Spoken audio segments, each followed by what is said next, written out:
আসসালামু আলাইকুম। বাংলাদেশ বেতার রংপুর স্থানীয় খবরে আমন্ত্রণ জানাচ্ছি ফারসানা আক্তার মিথিলা। এবারে প্রথমবারের মতো জাতীয়ভাবে বাংলাসহ অন্যান্য জাতিগোষ্ঠীর নববর্ষ একসঙ্গে উদযাপনের উদ্যোগ নেওয়া হয়েছে। সরকার জাতীয়ভাবে বাংলা নববর্ষ এবং চাকমা, মারমা, ত্রিপুরা, গারো ও অন্যান্য জাতিগোষ্ঠীর নববর্ষ ১৪৩২ উদযাপন উপলক্ষে একটি আন্তঃমন্ত্রণালয় সভার আয়োজন করছে।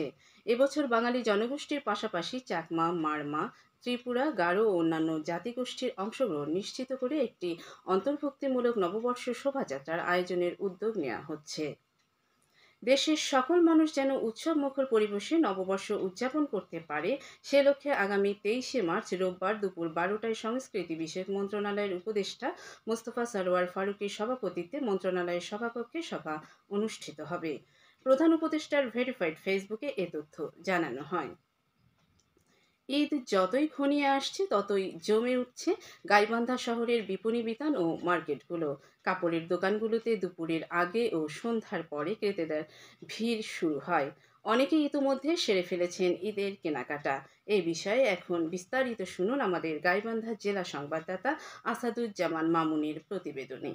ঈদ উল ফিতরকে সামনে রেখে জমে উঠেছে গাইবান্ধা শহরের বিপণী বিতান ও মার্কেটগুলো। অনেকে ইতিমধ্যে সেরে ফেলেছেন ঈদের কেনাকাটা। এবারে পাকিস্তানি ও ভারতীয় কাপড়ের চাহিদা বেশি থাকলেও ক্রেতারা দেশি কাপড়ের প্রতি ঝুঁকছেন। মার্কেটে পুরুষ ক্রেতাদের চেয়ে মহিলাদের সংখ্যাই বেশি। ক্রেতা সাধারণ বলেন, বছরই তো নতুন নতুন জিনিস আসে, আবার দামও তো সেই রকমই চায়। তো এবার দাম আছে, মোটামুটি ভালোই আছে।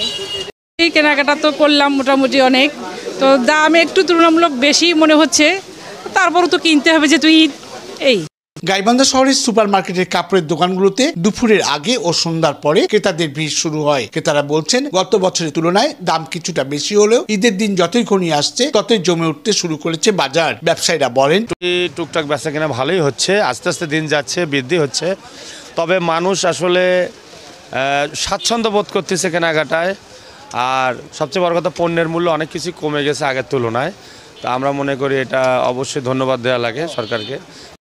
এবারে ভারতীয় কাপড়গুলোকে পিছনে ফেলে বাজার দখল করেছে দেশীয় সুতি কাপড়। গরমের কারণে দেশি সুতি থ্রি পিস গুলো সবার পছন্দ ও বিক্রির শীর্ষে রয়েছে। সমানতালে বিক্রি হচ্ছে ইন্ডিয়ান গাউন ও কাজ করা লং ফ্রক। এছাড়া শিশুদের হরেক রকম পোশাকও বিক্রি হচ্ছে বেশি। তবে শিশুদের পোশাকের দাম অপেক্ষাকৃত বেশি। এছাড়া জিন্স প্যান্ট, গ্যাবারিন প্যান্টের পাশাপাশি colour shirt, full shirt, check shirt ও এক কালার শার্ট রয়েছে পছন্দের তালিকায়। টপ, স্কার্ট, ফ্রকও রয়েছে ছোটদের পছন্দের তালিকায়। হরেক রকমের বর্ণালীর পাঞ্জাবির চাহিদার এবার সর্বাধিক। এক রঙের বা সাদা পাঞ্জাবির দিকে নজরই দিচ্ছে না ক্রেতারা। জুতোর দোকানগুলোতে ভিড় বাড়তে শুরু করেছে। Gaibandha chamber of commerce and industry senior সহসভাপতি তরিদুল ইসলাম মিনন বলেন, আইন শৃঙ্খলা মিটিংয়ে ছিলাম, গত 9 তারিখেও আইন শৃঙ্খলা মিটিংয়ে ছিলাম।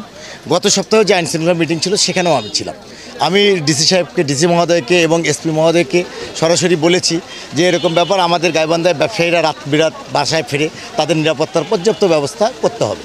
ঈদ যতই ঘনিয়ে আসছে ততই গাইবান্ধার মার্কেটগুলো জমে উঠতে শুরু করেছে। আসাদুজ্জামান মামুন, বাংলাদেশ বেতার, গাইবান্ধা। পবিত্র ঈদ উল ফিতর উপলক্ষে লালমনিরহাটের বুড়িমারি স্থলবন্দর ও শুল্ক স্টেশন আগামী 29শে মার্চ থেকে 5ই এপ্রিল শনিবার পর্যন্ত 8 দিন বন্ধ ঘোষণা করা হয়েছে।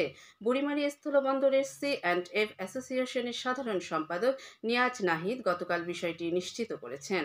তবে এ সময় স্থলবন্দর দিয়ে দুদেশের পাসপোর্টধারী যাত্রী চলাচল স্বাভাবিক থাকবে। আগামী 25শে মার্চ গণহত্যা দিবস ও 26শে মার্চ মহান স্বাধীনতা ও জাতীয় দিবস উদযাপন উপলক্ষে কুড়িগ্রামের রাজীবপুর উপজেলা পরিষদ সম্মেলন কক্ষে আজ এক প্রস্তুতিমূলক সভা অনুষ্ঠিত হয়েছে। উপজেলা নির্বাহী অফিসার ফজলে এলাহি এতে সভাপতিত্ব করেন। সভায় কেন্দ্রীয় কর্মসূচির সাথে মিল রেখে সরকারি নির্দেশনা মোতাবেক দিবস দুটি পালনের জন্য বিস্তারিত কর্মসূচি গ্রহণ এবং কয়েকটি উপকমিটি গঠন করা হয়। কুড়িগ্রামের চিলমারী উপজেলার রমনা ইউনিয়নের 3 নম্বর ওয়ার্ডের সাবেক ইউনিয়ন পরিষদ সদস্য ও আওয়ামী লীগ নেতা ফয়জার রহমানকে গতকাল বিকেলে গ্রেফতার করা হয়েছে। পুলিশ জানায়, বৈষম্য বিরোধী ছাত্র আন্দোলন চলাকালে ছাত্রদের মারধর ও হত্যা চেষ্টার ঘটনার মামলায় তাকে গ্রেফতার করে আজ সকালে আদালতের মাধ্যমে জেল হাজতে পাঠানো হয়েছে। চিলমারী থানার অফিসার ইনচার্জ মুশাহেদ খান বিষয়টি নিশ্চিত করেছেন। এদিকে গোপন সংবাদের ভিত্তিতে নিষিদ্ধ সংগঠন কুড়িগ্রাম জেলা ছাত্রলীগের সাধারণ সম্পাদক সাদ্দাম হোসেন নয়নকে গতরাতে রংপুরের জাহাজ কোম্পানি মোড় থেকে গ্রেফতার করেছে ডিবি পুলিশ। পুলিশ জানিয়েছে রাতেই তাকে কুড়িগ্রামে নিয়ে আসা হয়। গ্রেফতারকৃত ছাত্রলীগ নেতা সাদ্দামের বিরুদ্ধে কুড়িগ্রামের আশিক হত্যা মামলা ও টেন্ডারবাজি সহ একাধিক মামলা রয়েছে। আজ তাকে আদালতের মাধ্যমে জেল হাজতে প্রেরণ করা হয়েছে। এবারে জানিয়ে দিচ্ছি ইফতার ও সাহরির সময়সূচি। রংপুর ইসলামিক ফাউন্ডেশনে দেওয়া সময়সূচি অনুযায়ী আজ রংপুরে ইফতার হবে সন্ধ্যে 6টা 14 এবং আগামীকাল সাহরির শেষ সময় ভোর 4টা বেজে 46। সবশেষে আবহাওয়া।